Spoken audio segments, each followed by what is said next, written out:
I'm Mike Ostlie, research agronomist. So back in 2013, we began getting interested in this concept of growing rye prior to soybeans in an effort to provide benefits to the soybean crop, which would include things like using excess soil moisture, suppressing weeds, and reducing erosion.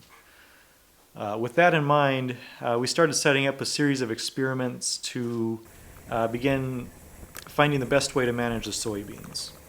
And it became clear after a couple of years that sometimes it was okay to have the rye present when we planted the soybeans, and sometimes it wasn't. One of the biggest determining factors in the success of the soybeans was soil moisture.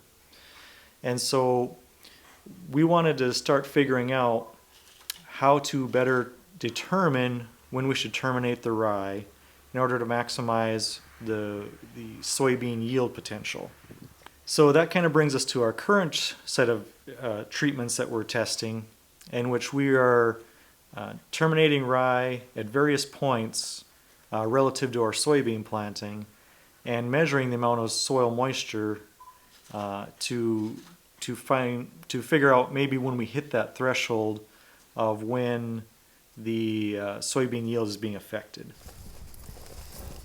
This is a hydroprobe. It measures volumetric water content. It's got a radioactive source and a detector tube that goes down this access tube to whatever depth I'm trying to get the data from. I'm getting data down to 2 feet every 6 inches. And what the probe does is it shoots out fast neutrons that then collide with the hydrogen atoms. Then they come back with much lower energy, and the detector tube is able to count these low energy neutrons.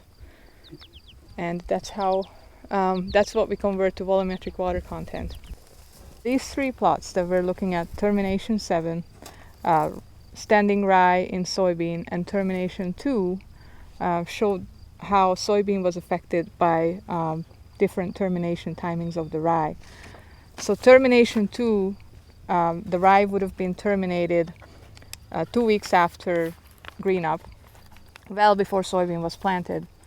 In termination 7, the rye was terminated about a week after soybean was planted. And in the middle plot there, as we can see, the rye was not terminated at all.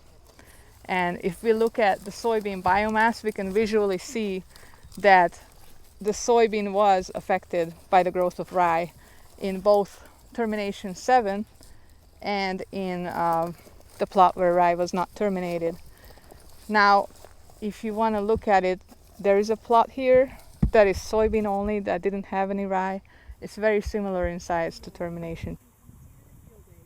You know, one of the things this might allow, if you know your soil moisture level, especially if you have a way to get a better idea what your soil moisture is across a field, you might even be interested in some kind of site-specific rye termination to where you might allow the rye to grow in the low areas where there's more moisture, but you might terminate the rye on the hilltops in order to get better establishment of your soybean crop.